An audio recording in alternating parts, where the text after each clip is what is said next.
Welcome back to Morning Brew with the Homeowners. I'm your host, Dmitry Lipinski. I've been a contractor my whole adult life for the past 20 years. And today I help homeowners to make smart decisions when hiring a contractors. We share on this show a lot of nightmare experiences. Today we're going to talk about small mistakes homeowners make and sometimes contractors make that they did not put in writing. We'll cover stories about contracts, about little issues with the contracts, little details, stuff that nobody likes. Nobody likes to read the fine print. Today, I'll share with you what happens in those situations. In the studio, I have Randy from Texas and Jonathon Broce from Florida. Welcome to the show, guys. Thanks for having us. Yeah, excited to be here today, man. Thank you. We have some spicy stories. So this one, the first one, actually this week, I have a contractor reaching out to me and said, Dmitry, I want to stay anonymous, but this happened to me and I want to share the story how I lost $20,000. So contractor learns a $20,000 lesson story is our first segment. I'm drinking my third cup of coffee. I don't know what's your drink, guys, but coffee for me, morning or afternoon, all day long. That's how we go. So our first story is a cautionary tale for both homeowners and contractors, actually. In this case, the contractor shared the story with us, actually on the Facebook and other people from making the mistake he did. Here's what happened. The contractor was referred to the homeowner by her insurance after water damage to her home. The insurance company initially offered $4,000. After he submitted a detailed estimate with code references, they raised the payout to $44,000. Actually, very, very common. Something's telling me it was probably a repair estimate at first, and then he got them to approve the entire scope of work. The homeowner approved a revised scope of work, and they signed a contract, but he left out one key detail, a start date. The contractor has a recording of her approving the work and text confirming everything, but that's missing start date ended up costing him. The work was completed, including extra tasks at no charge, and the homeowner even complimented the job. After it was done, contractor reached out to schedule a final inspection and collect signatures. And then the homeowner suddenly refused to pay the remaining $20,000. She claimed he lied about already completing the final inspection, which was actually a rough inspection, not final. She also told him that he had already made enough money. Heard that before. Despite having documentations and even a witness, there's not enough legal weight to recover the full payment. He's not pursuing, legal action against them. It would cost him more money, and it's not a promising case for him, according to his lawyers. The contractor believes this was the homeowner's plan from the beginning, since she told him they could confirm the start date later on. Unfortunately, he can't prove it. So main takeaways are whether you're a homeowner or a contractor, always make sure there's a clear start and finish date in your contracts. There's no guarantee that verbal agreements and text will protect you in court, even if they help your case. Guys, what do you think? This is an interesting story for me because, it does happen and it's not often that happens, but I'm a little bit confused what actually took place here about the start date. How do you take the story? I would I had to chuckle when you made the comment about the original scope of work being $4,000, but it ended up being $44,000. You gave a lot more grace to the insurance company than oftentimes we see, but you know, the start date, I still didn't understand entirely through the story itself where the start. It sounded like their biggest hangup was the final inspection, but it does sound like the customer was being a little petty and almost got the same vibe just based on the information shared that this was their intention all along, that they kind of knew what they were doing. We've heard it before as well that, oh, you've made plenty of money. I don't need to pay this balance. I've whenever we have heard it, I've always wondered, like, how does the customer know what my costs are? That they even know what our net profits are. But I'll tell you how they would go to the Home Depot. They'll calculate, okay, if it's $44,000 job, materials cannot be more than 10,000, and I know he's not paying those roofers $30,000, so he's pocketing like 20 grand. That's how they do it. Yeah, yeah, it's definitely layman math is what I would call it. But yeah, I'm definitely in this case. A lot of the time in this show, we talk about how contractors uh, screw customers. In this case, I definitely am on the side of the contractor. It sounds like the customer took advantage, but it's the nugget here to walk away with is get everything in writing. Even if you have a conversation with a customer, follow it up with a text and ask them to confirm that how you understood was how they understood. Because unfortunately, the good guys oftentimes are the ones that this happens to. They have the best intentions. They think that everybody has the same heart that they have. And then this is the end result. So I always tell all my guys, I don't care if you talk to a customer, confirm it in a text following that conversation, all the key details so that it is somewhere documented. John, what do you have? Yeah, I concur on that. I think as we grew and the bigger that we got, it like prior to being over a certain number, we didn't have deep with these issues. I do think that once you get to a certain size, you got a certain amount of marketing that's happening. Like I do think that you get targeted as a contractor.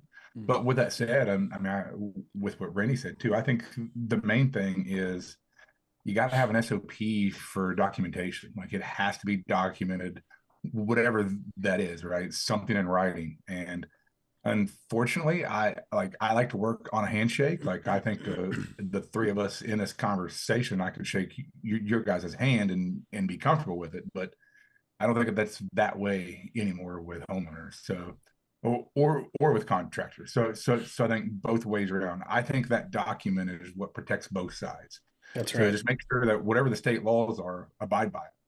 My advice to this guy is definitely proceed with the lien rights. I mean, $20,000 is a big enough amount. That's where lien is the easiest thing you can do. It costs you $100. Just go file a lien. I think it's gonna be hard to remove the lien. I know you can remove the lien, but it's not an easy process. And if people sell the home, sooner or later you're gonna get paid. When I had my flooring business, I had a customer who wrote. I did a change order, and they wrote do not agree on a signature. And like I was blown away by how much creativity homeowner can put in place to screw the contractor. When I tried to collect, it was like $300 change order. We went from thin carpet or super thick carpet, and I'm like, why would you do it? It's just like it's so shady, right? And in this case, the homeowner knew exactly what they're doing. They're counting their money, even by saying how much money you made or you made enough. Like usually it happens on the final payment of couple $1,000. People will say, you've made good on this money. Like, and by the way, I want to speak out on this topic. Roofers on average, and I've traveled to over 200 roofing companies, their net profit margin in the roofing business is, on average is 10%. Very good would be 15%. I've seen companies who have 5%. So if they do $5 million a year, which is, you're talking about hundreds of these jobs, right? You do 100 jobs a year, and at the end, you lucky if you have $500,000. But 100 jobs a year, it's a lot of liability. It's a lot of workers. You have workers comp, you have different insurances. I mean, there's a lot of moving parts to it, and if nothing happens, if if if your crew will not re-roof their own house, if nobody falls, if you don't have claims, you'll be lucky to have 10%. Sometimes you lose money. First 2-3 years in business, contractors don't even make money. So stop counting their money, because you don't know the stories where they lose money per job. And this is one of them. This guy lost $20,000. He will have to do $200,000 worth of work to offset this job. So think about that. Oh yeah, I remember the years when we first started our construction company, our other company, and our first half dozen jobs, we were in the red at the end of every job, but we knew that if we were going to make it with that company, that we needed to learn from that, and that was just we paid for our education. And so, yeah, the margins are definitely a lot thinner than most people would believe once you cover all your costs and everything. Absolutely. We're going to take a break. When we come back, we will share another story and answer the question, who pays when the demo crew goes too far? We're talking about those jobs where crew replaces the wrong roof. Don't go anywhere.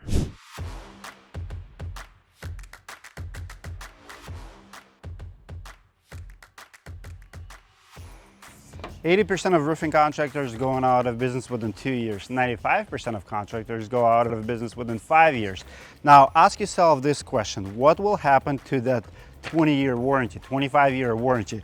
I'm here reading warranty for Fox Heaven Roofing in Florida, 20-year warranty. But what will happen to this warranty if they go out of business? See, roofing is very risky business. They're good guys, one of the best. That's why we recommend them. But if something happened to the owner, or if they make big mistake on a big commercial property, what will happen to all the smaller jobs? Directorii.com is the only platform that backs the warranty of a contractor. It recommends. Better Business Bureau is not gonna do it for you. Better Business Bureau have thousands of jobs every single year that goes with undisputed results. Absolutely undisputed. You'll hire a contractor of BBB, and at the end of the day, when they file bankruptcy or make expensive mistakes and you have dispute with them, BBB will not step in and will not help you. Directorii.com is the safest way to hire a contractor. They offer warranty on the warranty of everybody they recommend. We don't give better recommendations. Check out Directorii.com, free app in all app stores. Check out for yourself. And we are back. Our next story is about who pays when the demo crew goes too far. Randy has the details. So here's the story that every homeowner planning a remodel should hear. A homeowner hired a well-reviewed local contractor to refinish their garage, new drywall, paint, insulation, lighting, and a few electrical upgrades. And the signed quote specifically stated, remove drywall on ceiling and walls as needed, install insulation on walls and ceiling as needed, install drywall on walls and ceiling as needed, finish and paint walls and ceiling. The demo team showed up and started working. A few hours later, the homeowner got this email. We regret to inform you that the workers on site today misread the work order and removed all the bad drywall in the garage instead of just the worst areas per the estimate. Unfortunately, we can't replace the drywall in the walls and the ceiling at that price. We are happy to send a change order for your approval or remove that item from the invoice and give you the demo already done at no cost to you. The homeowner was upset since it was not their mistake. They also say that they never specifically discussed which drywall sections would be removed other than the ceiling. After speaking with the owner, the situation was made a little more sense. The drywall that was removed was 30 plus years old. The crew took off the drywall to do some electrical work and realized that it was just too damaged to be reused. The owner explained that they wanted to replace the insulation while the drywall was down and to make sure that they meet code requirements. He also admitted that the communication was bad, but promised to come up with a revised quote that only breaks even on the costs. The question is the contractor's offer to break even fair? And what should homeowners do in this situation? Key takeaways, get very specific in your, and that's what I was going to say. Ambiguity is never the case when you're writing up a contract or an estimate. Ask for a walkthrough beforehand. This is very common in construction, regardless of whether it's interior, exterior. You should always walk the project with the customer and help them understand. It also helps you when they're looking at the estimate later and reading the description. You've already had an opportunity to kind of help them understand and formulate what the costs are really going to be versus the simple job that they thought. Because oftentimes customers will oversimplify, not for negative reasons, but they'll oversimplify a job because of their layman. They don't understand what it really takes. In our company, we had to actually stop taking on projects inside of modular homes because there was so much, another gremlin that we would find after removing some subflooring or a wall or what have you, that it was so hard to get change orders signed because you can't see what's going on behind the wall in front of you. And so making sure that you're not ambiguous in your estimate and being very thorough and detailed.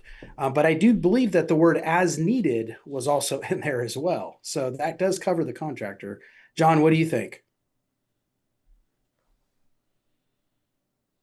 John does not have No, audio. no, no, here we go. Yeah. So sorry about that. So I think the key word that I pulled out of there, and I actually went to the Reddit post too and kind of read all the comments, but the key word was misread the work order. Like that's a key phrase. Like it's a mission of guilt. So I would agree that as needed is something that I would have put on my contracts at one time. But I think there's three things I wrote down. One is I think it needed to be signed off on and simple as like the company can pictures and like drawing up like touch this area, don't touch this area, like being very detailed. And then I do think that there's an oversight issue too, right? So like from the contractor side, having somebody there to actually walk them through that. If I'm only going to be if it's in a garage is what this feels like, and I'm tearing off one wall and not this other one, like I don't want to have that marked out either with spray paint or a Sharpie or something on the wall saying, touch this area. Yeah. That's what I would say is like, the admission of misread work order. I almost feel that this is 90% on the contractor Mhm. for not having his details in order. So And that, from if you're a homeowner and you're hiring a reputable contractor and you notice that one company is a little bit more expensive, it may be in their process that they're more expensive. And what I mean yeah. by that is, had there been a GC, had there been a project manager that had been Mhm. already filled in on the person who sold the job, walked it with them, and then they were there to make sure that the demo guys only tore out the one area. That is an additional cost to the company. That is the reason why your cost up front is more expensive. So oftentimes when you're comparing estimates, make sure you're comparing apples to apples, because if you're comparing a company that just arbitrarily sends guys to show up and hope they do the right thing versus the company that is a little bit more process oriented and has a little bit more structure, so they have a middleman in the middle, that guy costs the company money, so it's going to cost you more money as well. But at the end of the day, this doesn't happen then. I also want to address my contractors listening to the show. We have so much technology in 2025. I know painting companies, advanced painting companies, have these cameras where each room they document, because if you have to move furniture. I remember when I my first construction business was flooring business, and we have to move a lot of furniture, and sometimes you have to prove that you didn't do something, you didn't break something. I have a homeowner suing me on a $3,000 job for $11,000. He was claiming the dent on the chair on the set. We moved the furniture, it was beautiful, but we have pictures. So he brought pictures to the court, and I remember a judge looked at his pictures, and it was a damage on the ceiling. He's like, I thought we're dealing with a flooring job. Why we're talking about ceiling? And he said, you want a $5,000 for kitchen set because of one dent on the back of one chair, where I actually personally did the job. I knew it was moved and stuff. You have to prove your innocence. You have to prove oftentimes that it was there. And there's absolutely zero reason not to use the technology. I talked to contractor this in Florida this week. Andy Keys, Fox Heaven. They are using 1,000 pictures per project. The roofing contractor. If you interior, I would double it. I mean, that's cheap. You come in. Insurance companies do the same thing. Document you to cover yourself. Whether you're homeowner or a contractor, it's a good idea to do pictures before and after to protect yourself, because later that's going to be your claim. And by the way, I did not lose that case. I actually won that case, and I didn't have to pay anything. And that homeowner was accusing me of stealing his nightstand. And in his master bedroom, he has like the little door in the attic, so we opened it and we moved it, and at the end of the job, we forgot to put it back. It was just left in the attic. And when I did the final walk, he literally sent me emails like, "You stole my nightstand," among other things. And I came in, opened it. It's sure enough standing right there. Sir, it's right there. I'm sorry we didn't put it back. The guy has a lot of furniture. Anyway, so if you're a painting contractor, remodeling contractor, be as detailed as possible. Provide the pictures. Company Cam is amazing, amazing. Like you can do so many things for your crews. And if you're a roofing contractor, I mean, how often does does crew replace the house next door? And it actually happens more times than you think. And because how work orders are written, and also sometimes ABC truck or supplier will will drop materials in the wrong house. Crew showed up, is like close enough, and just go. Oh man. Yeah. Well, yeah, Dmitry the nightstand thief. yeah, yeah, a new title. No, I'm with you on that too. Is like I think about there's been a couple of roofs that we have had that's torn off the wrong house, and of course we made it right. But you start to back up and think, well, where did we go wrong?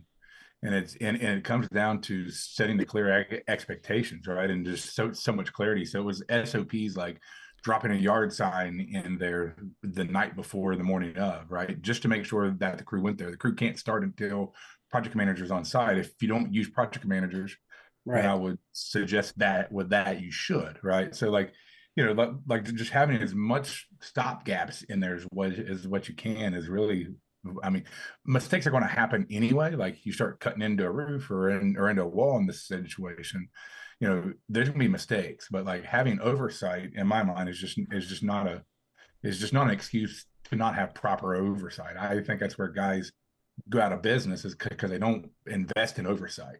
Right. And I'll come to the customer's defense here as well. Oftentimes, when they find something after the job is completed, they like, for example, if they're looking up at their roof to look at the new roof and they notice some flashing looks a little funny, or they notice that this gnome in their garden is broken or what have you, they're only looking because the project just finished and they're looking at the results, and that's the first time they noticed it. It may have already been broken.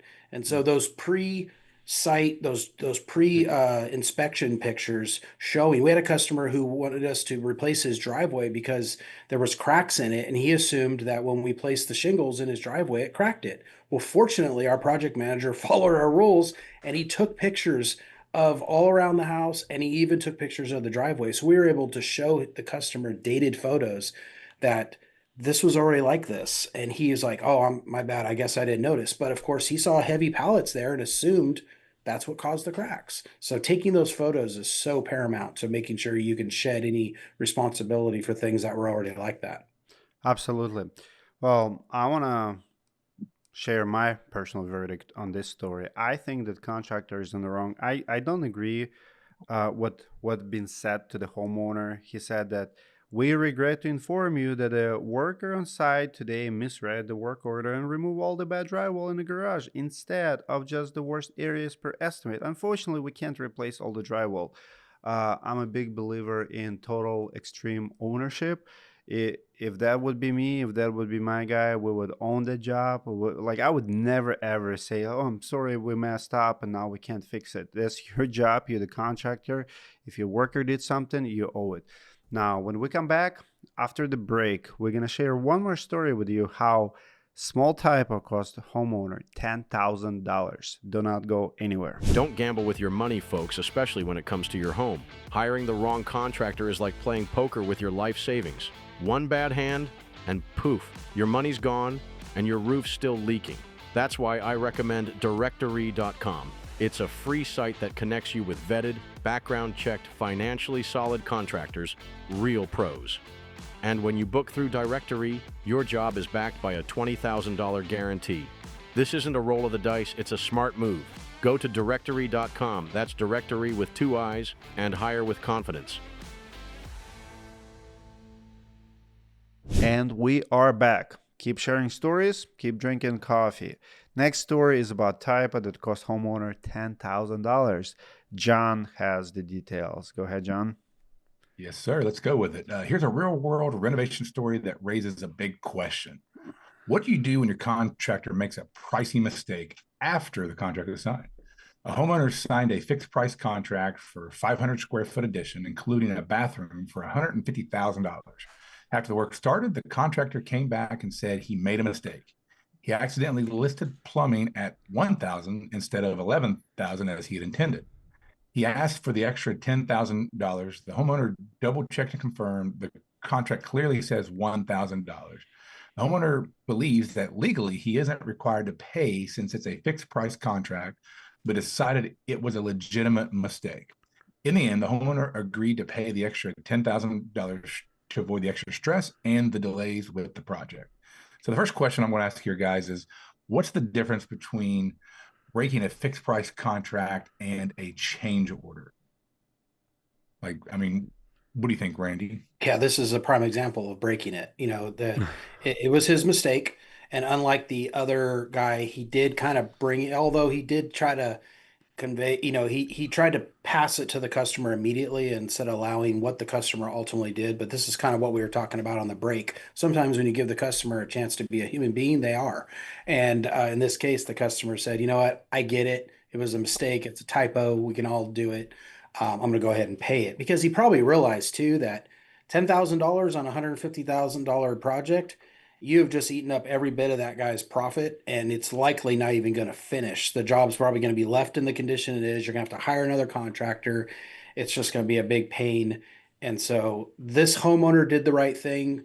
This contractor would have been wise to offer additional services as a value add for the customer doing the right thing to really just blow the customer's mind, because the only person that made out here was the contractor who ultimately got what they needed. And but the homeowner, he had that chance, that opportunity to say, I really appreciate you being honest on this. I'll tell you what, we're going to go ahead and upgrade those Delta, home quality fixtures to the commercial quality fixtures or something at my cost, or something just to let the customer know how much he appreciated their honesty. So you really had an opportunity to turn that around, and looks like he just covered his butt. I think if I have to guess, I don't know the full story on the back end, but if I have to guess, it was very experienced contractor. I see these stories all the time, and I think if you're a newbie, your ego, your lack of professionalism, you'll struggle to have that conversation. A lot of contractors make mistakes, and they just too shy. They would not come to the homeowner and say, "Hey, I made a mistake." They're gonna eat it. They're gonna be embarrassed to talk about it. I think it comes with experience, and I salute both homeowner and a contractor. Contractor Yeah. for dealing professionally, homeowner to agree to pay. I mean, both are seems to be reasonable, and that's the thing about contracting. Like both parties have to be reasonable. Unfortunately, what I do see when homeowners getting 3, 4, 5 bids, sometimes they'll go with the lowest bid, pretty much knowing the contractor made a mistake. Because if you're getting bids, for, let's say you got 5 bids, 150, 140, 160, and then 110, it should be red flag. It's either someone made a mistake or they're just not apples to apples, because things cost what they cost, right? And unfortunately, I actually was in Atlanta with the window company last week, and the contractor told the homeowner that, homeowner asked me, "Did you lose money on this job?" He's like, "Yes, I did." The homeowner knew all along. And unfortunately, it happens. It's part of the business. We do underestimate jobs, how long it takes, because construction is tough, right? But here it was a mistake on paper. So which is easy. Again, if you're the contractor, do not be afraid to come clean about your mistakes. You never know how it's gonna turn. That's right. Yeah, it sounds like the contractor and the homeowner had some of the rapport there too to begin with to even have this conversation. So I think that's important to kind of call out as well, because I've made this mistake and early on, as you were talking about, as a new guy in business, and probably 02, 03 is like underbid a remodel, But and having to go to with the homeowner as the contractor and say, hey, listen, like I made a mistake. Like, I mean, that's one of those things of extreme ownership, that we talked about in the break. But like, it's really a right thing, actually to do. So I guess the follow-up question I would have in this though is like, I mean, how can homeowners make sure that they're not being screwed over in this situation when they agree to pay more, right? well, Because I think that's gonna be the fear in the back of their mind. here's my question on it to both of you guys and to our listeners. Don't get any ideas from it because unfortunately there's a big room for fraud, Mhm. in this industry, because that's where underbidding and price Mhm. gouging also happens. So if I'm bidding on a job 180 and you bid on a job 210 and I made a mistake because I did not do, like, I'll give you one example. Here in Minneapolis years ago, I bid it on a red roof, so the red color. So for those roofers who've never bid it on the red color shingles, you probably don't know, but they usually cost way more. At that time, average shingle, almost all colors, like Owens Corner, there was certainteed barn red color. It was $140 back then, and the regular was 80. So like the difference was significant. So I bid it in a job, and I was a couple $1,000s higher, and the homeowner went with someone else. So the someone else who they hired gave money, came back and said, I made a mistake. Red shingles cost more. And he did what this guy did, right? Like with the plumbing.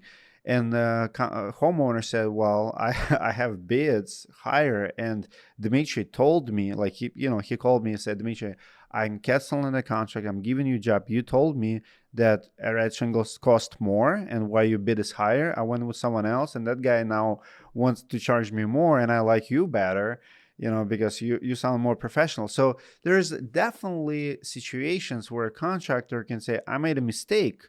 Now they won the job, but if they fix the mistake, they could be higher bidders. How do you deal with that situation? Where's the fraud kind of Mhm. fake underbidding? Especially, I mean, think about it. If you do government contract, or you can't change bids. No, no, I could promise you that. That's what I was going to say is, and you had mentioned where they make a mistake, but sometimes contractors will purposely underbid to win the contract, Yeah. then catch the customer halfway through the project, walls are exposed, roofs exposed, whatever the case is, and then say, I ran out of money, I misbid this, knowing from the very beginning that they misbid it so they can win the project. And then they've got the customer in a position where they're like, well, if I don't pay this guy, he's not going to finish the job and it's going to cost me more to hire somebody else to come in and finish it. So then they feel like they're in a hostage situation. There was a wedding venue in our area that called, and this company was hired to build the entire wedding venue, and they got about 75% through the project and then ran out of money. And it just turned out that they were just trying to win the project. It was a huge several $1 million project that they were Oh, trying to win. And I don't know how they figured out how they thought they were going to make it up other than just to tell the customer, I need more money. And so they ended up hiring us to come in and do the roofing portion of it to make, because the guy had to basically drop off the face of the earth. He didn't have any more money. And so I really felt bad for them because today it's a beautiful wedding venue, but it ended up costing them way more than what they originally agreed to pay, because unfortunately they went with the low bidder. And so do your homework, find out who you're working with. If they're more expensive, there might be a reason, and then there's the opposite, like Dmitry said a moment ago, where there's that guy that gives the customer the I don't want the business price, the gouge price, when it really should be 180 and they're charging 200 because he really doesn't need the business. So he figures if they'll pay 200, I'll take it. But otherwise, so do your research. And there are ways. I know that, Directory has a service where you can provide estimates and they'll look it over and tell you any red flags that they see. But that's a great service because, sometimes there are things like that example with the 1,000 versus 11,000. That would have been seen on a second set of eyes to go, wait a minute, there's no way that they can put appliances in for 1,100 or $1,000 and absolutely. potentially catch that. I do want to add in there too with that too is like I think one of the things that I saw as a sales rep, if you will, out there in the field was all these guys who were just bidding jobs, and that's the word that we've used, and they weren't really estimating and sitting down with the homeowners too. So, I would look the homeowner in the eye and just say, hey, listen, if somebody's going to just shoot you an email with a price, if they don't sit down and look eye to eye and go over this scope of work with you, like you throw their bid out immediately, because I want to take the time to make sure I answer all of your questions. And so I would say that to the homeowners, like, it takes a lot of time, right? It's going to take a lot of patience, a lot of guys that don't show up. But the guy that just wants to run by your house and just throw a bid out there, like I normally don't accept that with that guy on my own projects at my house. Like I want an appointment. I want to sit down with him. I want to talk to him. I want to ask him questions. And if they don't do a thorough inspection, like this is a little different because it's like he's probably got a print and he says, hey, I want this edition or whatever it is. But like I do think it applies here is that make sure that you sit down and look eye to eye with the contractor and ask him all of your questions, because that's probably the biggest gap that I see with bidders and actual the professional companies. My final message is for both homeowners and contractors. Your number one job is to work on your contract. That's literally your job description. You are contracting to hire labor and buy materials, and you have to get so good at it. So many contractors tell me, oh, I hate paperwork. Their estimates are like not detailed, bulk, like we'll do, they generalize everything. Become very good at itemizing and singling out every single item. The better you become at contracting, working on your paperwork, the better contractor you're going to be. And the homeowners, when you choose the contractor, choose the one with the best estimates, with the best proposals, so you don't have disputes at the end.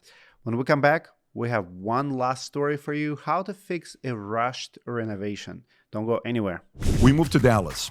First 5 days, we make the mistake leaving our cars outside. We have no clue what happens in Dallas. Next thing you know, warning, hail. Yep. I'm like, okay, no. I'm just going to be fine. It's going to be hail. No, not just hail. I'm looking outside the window. Golf-size hail coming down. I come outside. The 750 BMW looks like somebody did a drive-by with like 50 Uzis.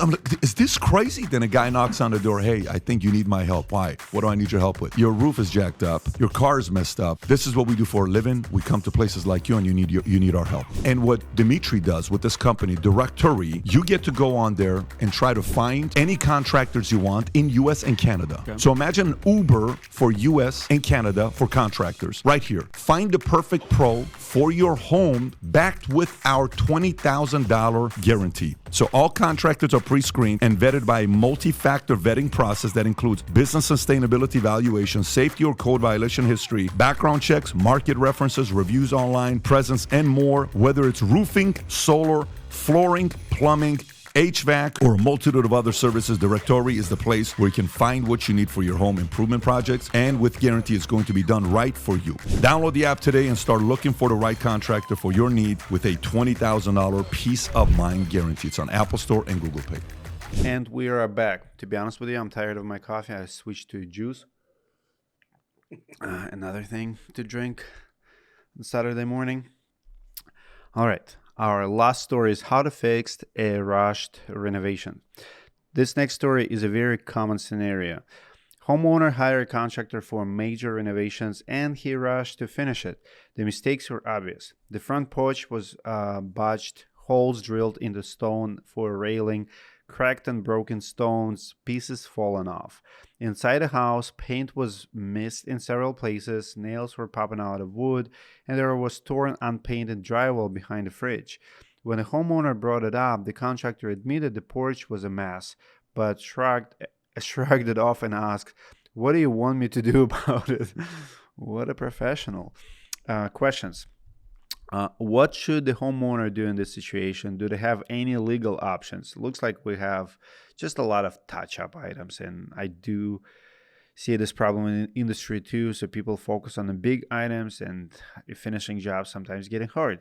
how should contractors handle this type of situations? And is there any excuses with the rush, details, rush jobs? I know, like actually earlier, Randy mentioned, he said that sometimes when homeowners look at a brand new job, they notice something that might be there before, but now, and I actually experienced it many, many times myself. When you do the final walk, people start paying attention to even old stuff. Like, if you just did a brand new flooring job, people will be like, oh, my floor is just squeaky. It's not like they were not squeaky before. It's you just notice and like now, right? But overall, touch-up items, when contractors just going through everything super fast, we all have seen it. We all have seen, painting jobs or drywall jobs with a 180 pieces of blue tape after the fact, right? How do you deal with it? I mean, I love this contractor. What do you want me to do about it? How about fixing it? What do you guys do in those situations? I think it comes down to with Go ahead, with what Jonathan. Brad Lee says is cheap, good, fast. Pick two, right? That's kind of what That's a good this one. is here. That's a good one. Yeah. I mean, at the end of the day, he should have said what he said. Is it a small punch list? Is it a big punch list? Like you got cracked stones, pieces are falling off. It sounds like that there's a lot that needs to be redone. So the homeowner in this situation, I think this is a conundrum because it depends on how the contract is written. I would probably start looking at hiring somebody to inspect it at least, and just kind of just or ask them if we could hire a third party to come in and inspect it. Like, if the homeowner's not happy and the contractor now kind of has an attitude, is what it feels like. What do you want me to do about it? Like that's not a good thing either. So It's a great point. I think the key here is how do we pay people? Because if you pay them per job, then touch up, breaks, stuff like that, it's part of the job. But if you pay hourly, like I'll give you one example. Years ago, I did when I had my flooring business, I did a per piece, like very cheap tile work. So it was an apartment out of town, like 1,000 square feet. So I laid a lot of tiles, and there was a kitchen backsplash. I installed cabinets. I mean, the whole thing was like 10 grand. Took me a couple of weekends. So when I finished everything, the homeowner, I guess they were getting new fridge, so they gave me touch-up items too, and I gave them extremely cheap price, like $1.50 a foot to install tiles. So they one of the items, for example, on the touch-up list was broken tile under the fridge. So I'm like, obviously I did not break it. Like, you don't lay down broken tile. And I know the fridge was changed to the new one. So you move away old fridge, you put a new one in, and now there's a crack under the fridge. I can fix it, but and we actually have agreement for some work. I was getting paid like 20. It was like 15 years ago. I was getting paid $25 an hour. I said hourly, I will do it. He's like, no, but you gave me price dollar. I'm like, I can't replace the tile for 1 hour for $1, right? Like, you have to be reasonable. So sometimes when you hire a handyman, for example, and you have touch-up items, you pay him hourly. Today would be $7,500 an hour, right?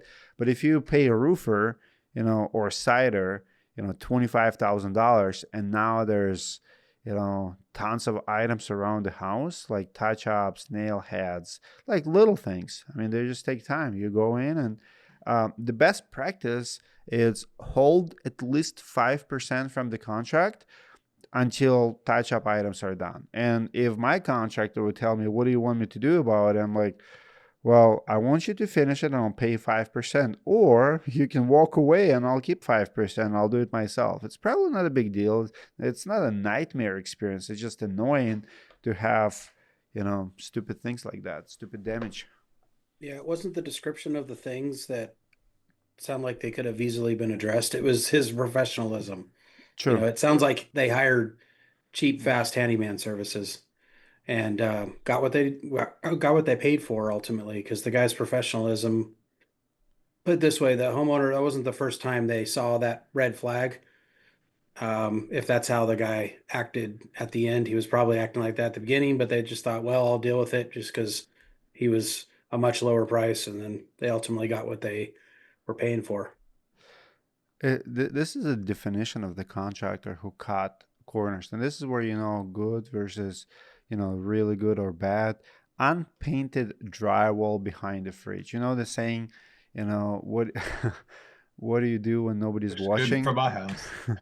Looks good from my house. I've heard that. Yeah, actually, I mean, this is a date in a van thing. This is date in a van or chuck in a truck thing. Like, I think this is a good argument here too of why the escrow service is out there with, with what we do or with what you do at the directory. yeah.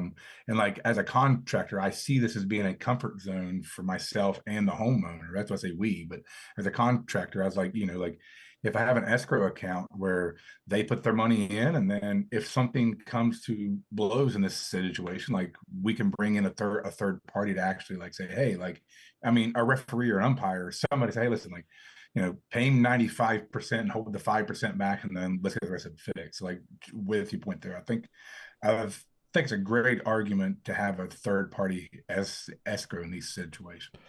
I think it also goes down to us reading the characters, the basic psychology.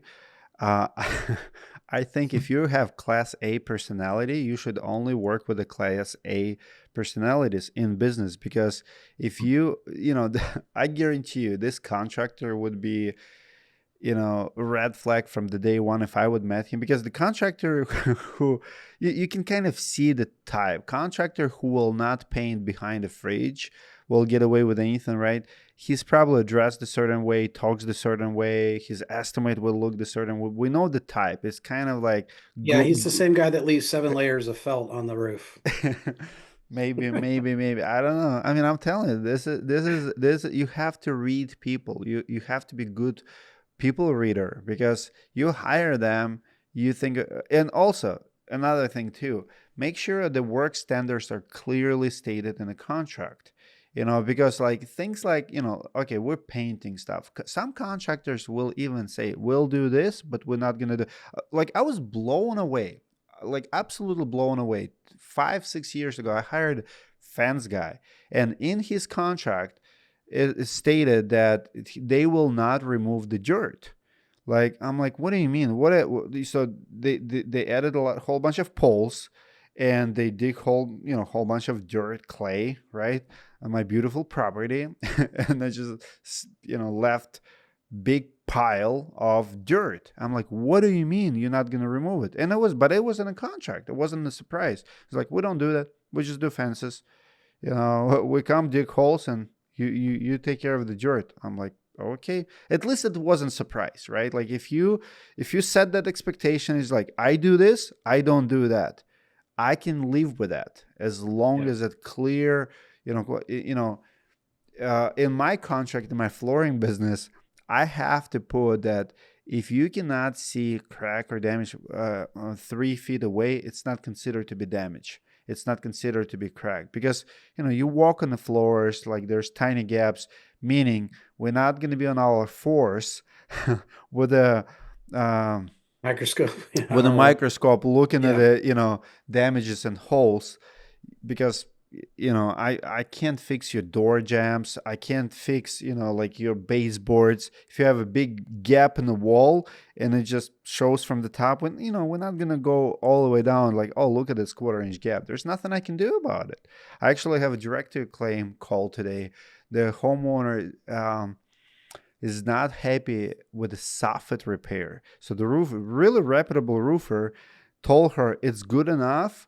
They can get it better, and she's worried that cricket, like someone like animal, will go into the gap like in her soffit. And the contractor says, like, I'm a roofer, I'm not a handyman. They can't fix it. It pretty much says, there's nothing we can do. This is good enough. So anyway, make sure the work standards are clearly stated in a contract. Any final words here, guys? It's a pretty clear story. So love the show, love sharing these stories. If you have a story you would like to share with us, my cell is 612-558-4881. Every week we're looking for stories. You can actually come. If you're in Minneapolis, you can come to our studio. We can interview you, and we can let you share your story publicly if you have dispute or tough situation with a contractor, or maybe a contractor, you want to share your story. Reach out and we'll be in touch. Thank you for tuning in, and I'll see you next Saturday. If you're hiring a contractor and you're not using Directorii.com, you're playing with fire. Every week, homeowners lose thousands to shady roofers. No warranty, no protection, no way to get their money back. Directorii changes that. It's the only platform that backs your project with a $20,000 guarantee. Every contractor is vetted. Every job is covered. You wouldn't buy insurance after the accident. Don't hire a contractor without protection. Go to Directorii.com before you sign anything. Protect your home. Protect your wallet.